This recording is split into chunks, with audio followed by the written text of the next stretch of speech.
Selamat datang di Jalan-Jalan Hasbi Channel, di mana kita menelusuri keajaiban dunia, budaya, dan sejarah yang memikat hati. Hari ini kita akan melakukan sebuah perjalanan, bukan hanya melintasi jarak, tetapi juga waktu, menuju sebuah mahakarya yang telah berdiri lebih dari 1.200 tahun. Sebuah bangunan yang tak hanya mempesona mata, tetapi juga mengajarkan nilai kehidupan, spiritualitas, dan kebijaksanaan.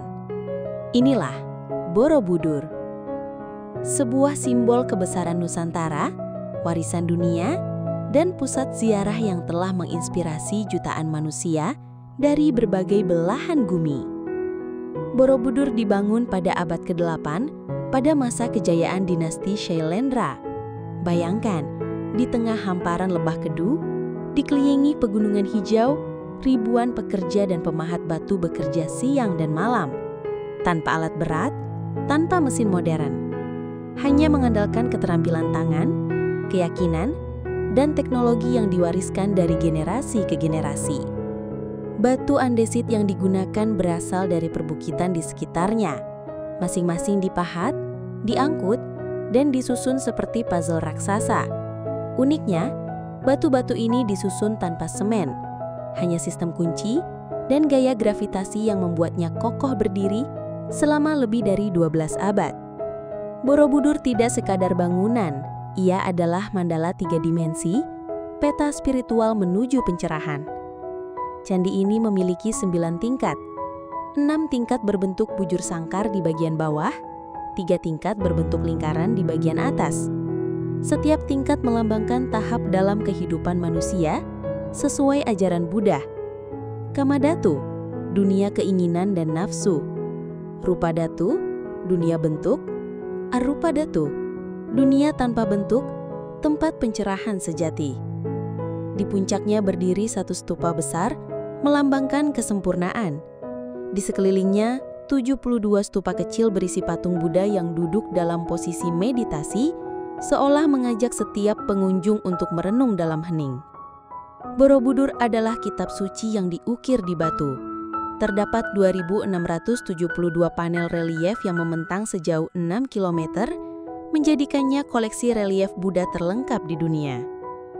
Relief ini menceritakan berbagai kisah, kehidupan Siddhartha Gautama sebelum menjadi Buddha, hukum sebab akibat atau karma, cerita moral dari Jataka dan Avadana, gambaran kehidupan masyarakat Jawa kuno, petani, pedagang, nelayan, bahkan hiburan rakyat.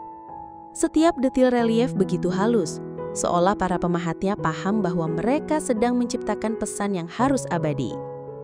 Selama berabad-abad, Borobudur tertutup abu vulkanik Gunung Merapi dan tertelan hutan lebat. Hingga akhirnya pada tahun 1814, Sir Thomas Stamford Raffles, gubernur Inggris di Jawa, mendengar kabar tentang gunung batu misterius. Ia mengirim tim untuk menyelidiki, dan yang mereka temukan adalah harta karun sejarah yang terlupakan.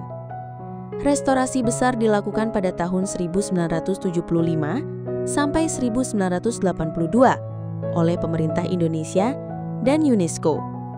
Proyek ini melibatkan ribuan orang, teknologi modern, dan biaya jutaan dolar.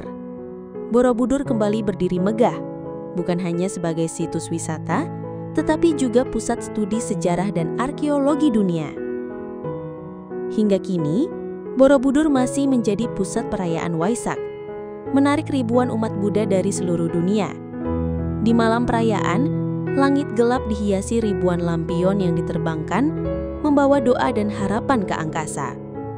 Bagi para peziarah, berjalan mengelilingi setiap tingkat Borobudur sambil membaca doa adalah perjalanan batin yang dalam. Bagi para wisatawan, ini adalah pengalaman yang menyentuh hati, menyatukan rasa kagum pada seni dan kekuatan spiritual. Borobudur kini diakui sebagai salah satu dari 7 keajaiban dunia versi UNESCO. Setiap tahun, jutaan wisatawan datang untuk menyaksikan matahari terbit dari puncak candi, melihat cahaya emas menyinari relief, dan mengabadikan momen yang tak terlupakan. Pemerintah Indonesia berusaha menjaga Borobudur agar tetap lestari. Pembatasan jumlah pengunjung ke bagian puncak dilakukan demi melindungi batu-batu tua dari kerusakan. Borobudur bukan hanya masa lalu, ia adalah warisan untuk masa depan. Borobudur adalah bukti bahwa manusia mampu menciptakan sesuatu yang melampaui zaman. Ia mengajarkan bahwa keindahan sejati lahir dari harmoni antara seni, spiritualitas, dan kebijaksanaan. Jika suatu hari langkah Anda membawa ke Borobudur, berhentilah sejenak di puncaknya. Biarkan angin membawa bisikan masa lalu, karena di sanalah kita menyadari bahwa sejarah bukan hanya untuk dilihat, tetapi untuk dirasakan. Terima kasih sudah menonton video ini sampai selesai. Jangan lupa untuk like, share, dan subscribe, agar tidak ketinggalan cerita-cerita menarik lainnya dari Jalan-Jalan Hasbi Channel. Sampai jumpa di perjalanan berikutnya, dan tetaplah jelajahi keindahan dunia bersama kami.